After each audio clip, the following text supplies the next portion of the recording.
Okay guys, welcome back to my channel. We're going to talk about the 13 classics I want to read this year. Hopefully we read more than 13, but hopefully we can at least read these 13. We're going to be very realistic in our reading goals. So I wanted to put 13 classics. I separated these from the 26 books that I want to read in 2026 just because I feel like classics should have their own category because just they're different. They're in a different playing field just because the language is so much different, so much more different, and like it's just a little bit more complicated to read, if you know what I mean.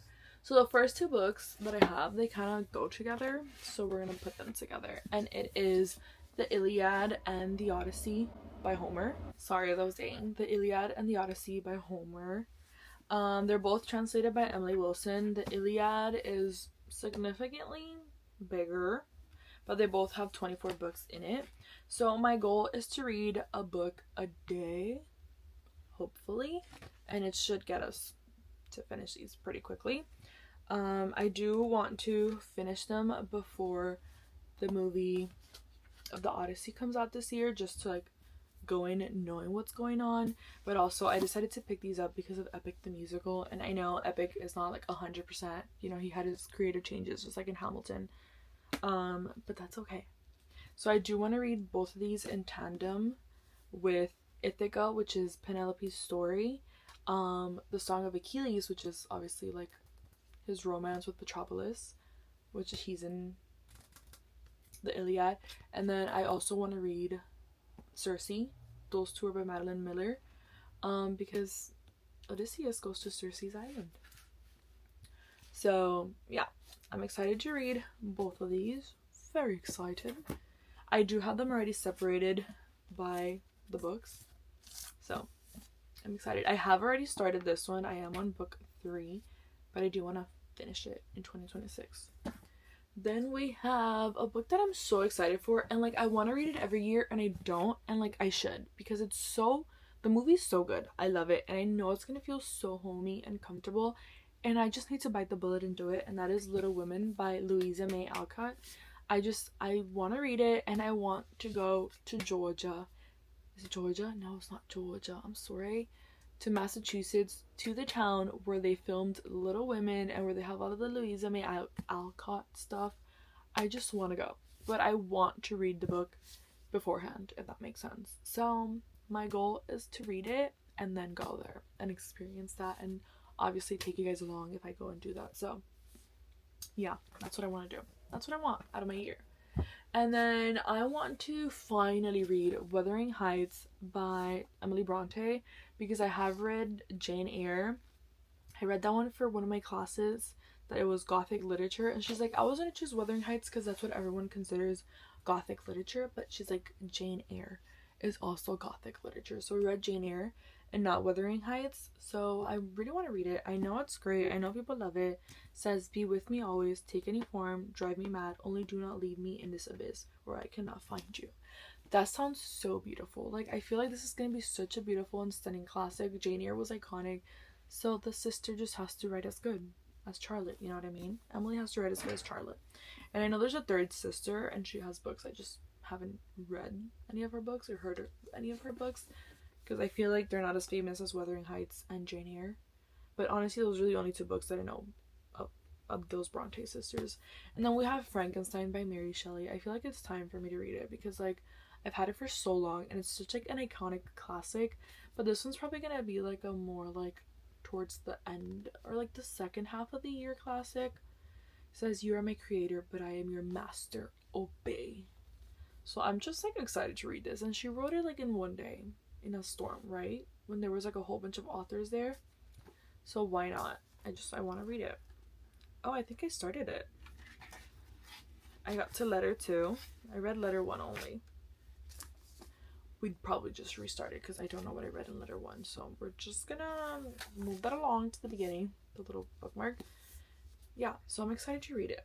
I'm very happy with all of these classics that I picked. And then we have The Secret Garden by Frances Hodgson Burnett, and I really want to read this one just because it's so iconic, and also one of my favorite songs from Taylor Swift's Georgia Report's Department was I Hate It Here, and she says I hate it here, so I will go to secret gardens in my mind. People need the key to get to. The only one was mine. I read about it in a book once when I was a precocious child. So this is the book. So I want to read the book that she's talking about. Plus I already had it, so why wouldn't I? And then we have Sense and Sensibility by Jane Austen. And this is purely for the fact that I want to read all of her books. I've only read 3. I've read Northanger Abbey, I read Persuasion, and I've read Pride and Prejudice. Pride and Prejudice and Persuasion were 5 stars, and Northanger Abbey I gave it 4 stars. That's like her only like gothic literature one. Like the rest are very much like romance, like contemporary, like regular life books.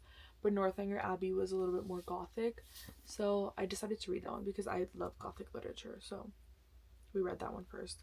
But now we are missing Sense and Sensibility as one of them, and I want to read it. We're missing 4 of her novels to finish her whole, I was about to say discography, her literary library, like, I don't know, her books that she's written. So Sense and Sensibility, I know it's about 2 sisters. One is more sense and the other one is more sensibility. And that's all I know. It says, it's not time or opportunity that it is to determine intimacy. It is disposition alone. So, whatever that means. Then, let's do our other Jane Austen. So we also have Emma by Jane Austen, which I do want to read. Purely because my niece's name is Emma. And my other niece's name is Abby. And I already read Northanger Abbey. So I literally need to read Emma this year. Because then Emma's going to be like, yeah, what the heck? Read my book. So I want to read it because of that, but also I've heard people say that this is her best book, so I'm excited to read it. It says, can you imagine anything near perfect beauty than Emma altogether? No, my queen is stunning. I love my babies. So yeah, I'm excited to read it.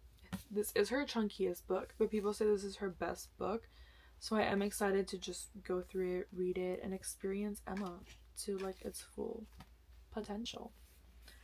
Then we have 5 more books. Then we have The Prince and the Pauper by Mark Twain. Honestly, I bought this book and I want to read it purely because of the fact of Barbie, the Princess, and the Pauper. That's literally the only reason why. So I'm assuming it's like in the movie they change places and they like live the life of the other one for a little bit. So it says, once upon a time, when I am king, they shall not have bread and shelter only, but also teachings out of books, for a full belly is little worth where the mind is starved and the heart. So it's the same. And it's a very stunning classic. I just don't love the inside. It's like very small letters, but like with so much space. Like why do we need all that space? Make the letters bigger. I don't understand. Then we have A Christmas Carol, which I am going to save to read in December because I do want to really read The Christmas Carol, because not this year but last year I read during Christmas The Nutcracker while listening to the ballet, and that was magical. So for next Christmas I do want to read A Christmas Carel while just listening to the music and having a good time, a grand old time, because we deserve it. I'm pretty sure we all know what A Christmas Carol is about.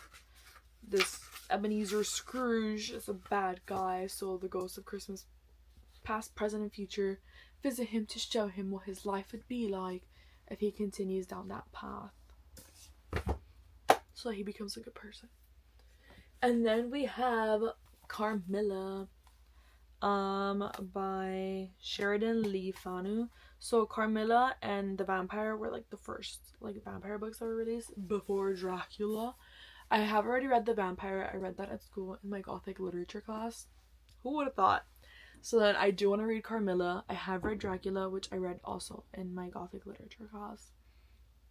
But I do want to read Carmilla because I know it came first, and just read it, see what it's about, see what inspired Dracula to happen. Because I already read The Vampire, and now I need to read Carmilla. So I am excited to read it. I'm not gonna lie to you. And it's pretty short. It's only 120 something pages, so it's doable. It's a pretty short classic. It should be quick and easy, and I'm excited. This one's probably also going to be like second half of the year, most likely, just because it's gothic literature, so we need to read it during the gothic time of the year. Then we have Meditations by Marcus Aurelius. So I am excited for this book. So this is basically like the meditations and the prayers and stuff he did when he was like feeling anxious and stuff. So I suffer with anxiety, so I really wanted this. So we're just gonna see how it goes. It's not a long book at all. It's like, I think, 162 pages. So it's not too bad. The writing is pretty big, so it should be a quicker classic to get through. So I'm excited.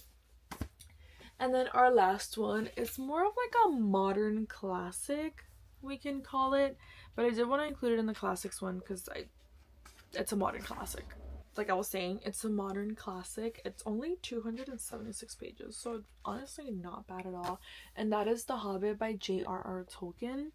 I wanted to put it in the classics because we obviously know it's going to go down as a classic in history, and it's already a modern classic, so she's going to be in here. And if you have a problem with it, I don't care, because she's a classic. She's classic. You're the new classic. You're the new PYT. Anyway, so yeah, I want to read the whole series, but I also want to watch all of the movies. I've only watched The Fellowship of the Ring, but I've never read it. So I'm excited to read like the whole series, and it's so little and pocket size, and you could just take it everywhere. Also, I feel like if I lived in this world, I would be a hobbit. I give hobbit energy. So thank you guys for watching. Let me know any classics that you want to read this year, or if you've read any of these and what your rating was. Bye guys.